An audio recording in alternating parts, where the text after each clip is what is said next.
by you and through your instrumentation of your word, by your spirit in the name of Jesus Christ.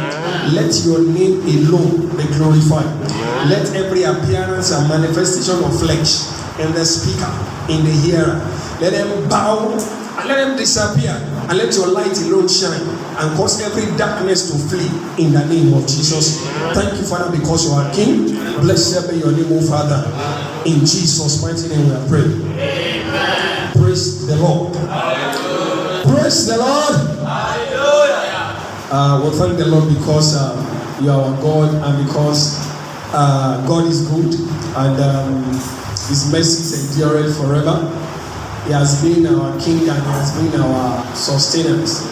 He's been the one that has been helping us. He's been the one that has been sustaining our lives. And we thank God for the weather. It's a very common saying, the rain falls, and you hear people talk about what type of load what type of rain is this one now? And there's one, faithful man on the farm just praying that God, yesterday the corn just entered the ground. Just send your blessing, There's nothing that will happen that people will not complain. So we are grateful to God for the sunshine. He's still the same God that shines. Even the weather even depicts and talks about God and our journey in life. That sometimes it does not even, there will be hot, there will be heat, and at certain times there will be cold. We thank the Lord because the Lord has been good to us, and return all the glory back to Him once again. Tonight we continue having a Bible study, that we refer to as our digging deep. I pray that the Lord will help us in the name of Jesus. As much as possible, I want it to be a study and not a teaching. But please just accept me as I am. If it ends up being a teaching, I really want it to be studied so that we can actually, so that we can all let's discuss together. I think that is usually better. I actually enjoy sitting down when other teachers teach. When they lead a study, I enjoy it better. But the Lord will help. The Lord will help His boy in Jesus' name. So today we are continuing in our text, considering a very important topic again, and it's titled Deceit and Defeat. Deceit and defeat. And our text is from Genesis chapter 3, verse 2 to 5. Genesis 3, 2 to 5. If you are there, just read for us. The woman said unto the serpent, We may eat of the fruit of the trees of the garden, but of the fruit of the tree which is in the midst of the garden, God hath said, You shall not eat of it, neither shall you touch it, lest ye die. And the serpent said unto the woman, Ye shall not surely die. For God doth know that in the day ye eat thereof, then your eyes shall be opened, and ye shall be as gods, knowing good and evil. Thank you so very much. God bless you. But before we continue, please, is there any, that's the King James version, I mean? Alright, thank you. Anybody have any other version? Good News, New Living? Let us compare scripture with scripture, because there's some salient truth in those verses. Oh, thank you very much, sir. And the woman said to the serpent, We may eat the fruit from the tree of the garden, except the fruit from the tree which is in the middle of the garden. God has said, You shall not eat of it, neither shall you touch it, lest you die. Verse 4. But the serpent said unto the woman, You shall not surely die. For God knows that in the day you eat of it, your eyes will be opened, and you will be like God, knowing the difference between good and evil, and the blessing and the calamity. Thank you so very much. God bless you in the name of Jesus. I will still expand further as God will help us on that particular verse of the scripture. That is the anchor scripture, tying together everything that we are studying. Now, from the topic deceit and defeat, as we go on, we'll see that actually one actually leads to the other. And we're actually studying about the givings the trick and the prank that the devil plays in order to achieve the defeat of a purpose, the defeat of a son or servant or a Christian, in order to bring to bear is cunningness. In order to bring it to pass, in order to cause it to happen. There's this common local balance that's usually used among around here that let me say it in Yoruba, Ishulagbara is a common thing, but actually that's a very false statement, because we know the devil does not actually have any power. He only has what in Yoruba we call arikiriki. That is a cunning man, the typical wayo 419. So because the devil is a counterfeiter, he takes the real thing. For every good thing that God created, there is always a counterfeit of it by the devil. God created, even if this thing is used, particularly things that he knows is going to be useful for the propagation and expansion of God's kingdom, he takes it, counterfeits it, so that there will be a propagation of his own kingdom that people can go there. Typical example is music.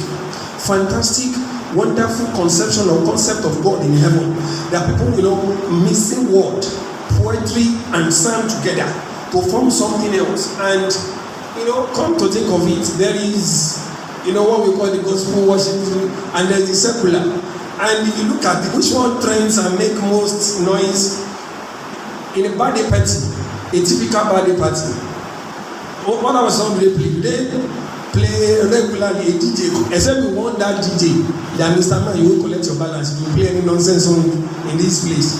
That is when they will play what you want. But if you give them liberty to go, you know what they are going to, there's one particular one that is just, the devil is so strategic about these things. And and so music that God created beautifully, he will take it to create his own. And of course, just think of anything. Money, the wealth that God says is the God that teaches you to prosper. The devil will create another method that, hey, you've been waiting on that, you are going to wait for long, come and take this, you get there faster. Everything, just think of anything in this world. The devil is a master counterfeiter, and hence is not powerful. In order to bring to pass his device, his cunningness, it must be preceded by deceit. He will not come showing great power. He will come cunningly, stylishly, and that is why as Christians we need to watch. There is one particular analogy one man of God gave. If you switch off a fan, this fan is rotating now. If you switch it off, will it stop at it immediately? So that's why the fact that off power is gone, they will still be rotating. And that is why every Christian need to watch, to make sure that power is on, because the fan can still be rotating and it can be following the principle of inertia, whereas the power has been severed. Now imagine this altar now. Somebody that is, for instance, spiritually standing this height, and somebody standing down there. Person standing there is higher. Two of us. If this person standing there comes to this level now, and the person is still standing, is it not still higher than taller than the person down? So this person will still be feeling that the thing is still there.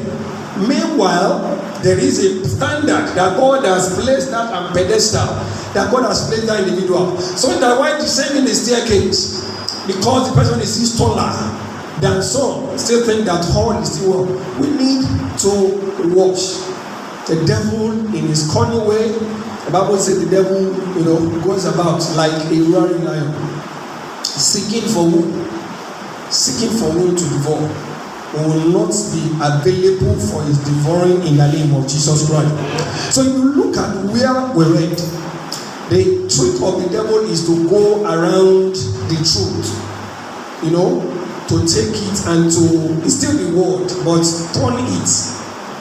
If you take a piece of cloth, it's still the same clothes, but if you shape it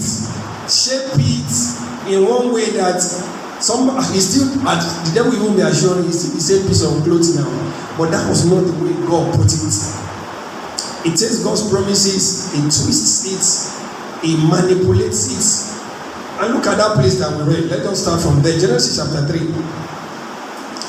Genesis chapter 3. For better understanding, if you read from verse 1, the Bible says, now the serpent was more subtle than any beast of the field, which the Lord God has made. And he said unto the woman, yea, hath God said, you shall not eat of every tree of the garden.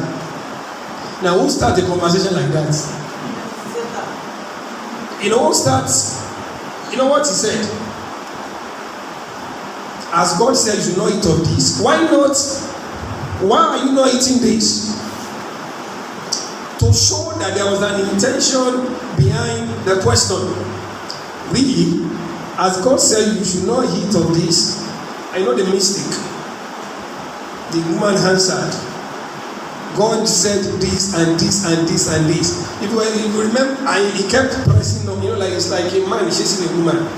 Or, there's this usual concept in the world, particularly when the lady is proving hard to be found, and the man will become a poet, become a lover boy, will buy flower, will buy everything, and finally when he gets what he wants, and the lady will like, is it the same man I married? No, like I said, it's in the word. It will not be in the church in the name of Jesus. It keeps pressing. One question, a nudge, a push. And have you ever imagine this? Because see, like I said, the manual is just to be studying, it's a guide. We can always study this thing at all, but let us discuss together. When there is compulsion to do something wrong, have you ever wondered why there is always that repetition? Do. And yet, if the Spirit of God is talking to His servant, the Bible says in Psalm 65 verse 11, God has spoken once, and twice have I heard that power belongs to God. The voice comes gently, do this or do that, and there will be a lifting. If God wants to be merciful, He comes again and says, do this and do that, there will be a lifting. In fact, after a while, what will happen to the Spirit of God? If that person is not responding, what will happen, sir? It will just stop. But that voice to do evil is like somebody that is, overcome with the spirit of suicide. Until that life is taken, that voice will not stop. So anything you want to do, and that compulsion is so much that you are even not comfortable in your spirit, because the Spirit of the Lord is a gentle spirit. He will not deal with man more than what he can bear. So when there is a voice coming and coming and coming and coming again, and see, particularly when it comes to something that's not wrong, that something is wrong, you can easily know where the voice is coming from. In verse 2, he said, and the woman said unto the serpent, we may eat of the fruit of the trees of the garden. What trees? What are trees meant for? They are supposed to bring forth fruit. Are you not supposed to eat out of it? And that's why casual response sometimes. Casual response at this level, I doubt if Eve knew the agenda of the devil. Verse 3. But of the fruit of the tree, which is in the midst of the garden, God had said, ye shall not eat. Beloved of God, who asked her these details? Who asked for these details? And she was even going to say it was God that said we should not, as if God do. And that's why as Christians as well, we be careful about our tongue. You don't have to have opinion about everything. Seriously. You mustn't have an opinion. Even if you have. Sometimes the Bible says that the foolish man is regarded as a wise man because he does what? He keepeth his lips. You don't have to reply to everything. Continuing, said, but of the fruit of the tree which is in the verse 4. And the serpent said unto the woman, you shall not surely die. You shall not die very well. I'm trying to paraphrase now. You will not die fully. You will not 100% die. You will die small, but there will still be some left over. Can you see the devil trying to qualify death as if it's just something small? And if you read further, he kept convincing the woman, for that same God that you said told you that you eat thereof, your eyes will be open. He doesn't want you to be like him. And the conversation went on and on and on and on like that until he gave the woman. Now, after in verse 6, if you read further, the Bible says, and when the woman did what? Saw. He first saw that the tree was what? Good for. So after the toastings and the explanation of the devil, she now said within herself, true. She now looked in a way she has never looked before. That tree has been there all this while. She now looked at that tree and thought within herself, this must be true. The Bible says she saw. Was that the first time she will see that tree? Was that the first time? And that is why as Christian as well. Sorry, we need to hammer some of these things. When the devil now suddenly comes to you and start whispering, or one preacher from the pit of hell, or somebody, through any instrumentation, and begin to now all the things that you have been taught from childhood in the faith, that you know this thing works and it works for you. And somebody comes start telling you that this is this, and you now decide to okay, let me even look at this thing. That is the beginning of the fall. When you even want to consider what the devil is saying, it's not even when you want to be that point of beginning to analyze what the devil is saying is usually the beginning of the downfall. In that same verse 6, he said, woman saw that it was good for food. Next one, that it was what? Pleasant to the eye. So he kept looking more to see that this thing is quite good, it is fine. So it was not just the seeing alone now, it was not looking. She was looking very well. And the last part of it, the Bible says, and a tree to be desired, she took and what? Ate. And not only her, when her husband came, she did what? She gave to her husband, and we all know the story. Finally, on that point, I want to say this, that we need to, for the women folks amongst us, find the man is the head. Okay, so God is the source of our. In fact, this verse indicates the authoritative finality of God's instruction. He has spoken once. In fact, it was so loud that I heard it reverberating twice. Power belongeth unto God. And that's the manner and method of God speaking. In fact, instead of God pressurizing you, He would rather go around, make the voice so loud that other servant of His around you that He has placed over your life will begin to pick that signal. Praise the Lord. Praise the Lord. Typical instance, if God is trying to communicate a truth to somebody here now, and God has been saying it, and that person, because God is a God of order, that person is not picking that signal. What God will do, look for people of authority, spiritual authority, amplify that message. You'll be surprised that maybe that same Sunday, the Sunday school teacher, or the person preaching my ministry, pastor preaching, or somebody might just come, one haphazard person will just come and speak concerning that particular thing. If that person is not still speaking, he will keep amplifying it until that person will hear from that there's somebody here. That is the way God works. And if God so much loves you, you will just open your WhatsApp or Facebook and just see a post talking to. That is the plan and the method of God. God will not just suddenly go and bring something out of the blues. That would be exceptional cases when He wants to exhibit His sovereignty over our lives. But the order of God is to send His word. Unlike the devil that will keep doing what? Whispering, do, now, as if it has to be now. If it is not now, the world will come to an end. The Lord will help us in the name of Jesus Christ. Amen. The way of defeat. Satan still lies. Satan still does what? John 8:44. Somebody open and read. Sorry, it's not in our Bible. In John chapter 8 verse 44. John chapter 8, verse 44. She's the only brother that is a Bible reader today. John chapter 8, verse 44. And I said unto you, that ye shall die in your sin. For if you believe not that I am he, ye shall die in your sins. John chapter 8. Yes, 44. That is not. Sir? John 8, 44. 44. Ye are of your father the devil, and the laws of your father ye will do. He was a murderer from the beginning, and hold not to the truth, because there is no truth in him.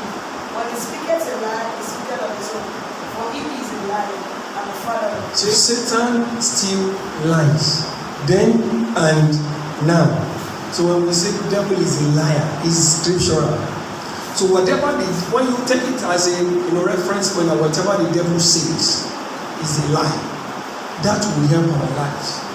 Whatever suggestion that is coming from the devil, when you take it point blank, face value, this is a lie, whatever.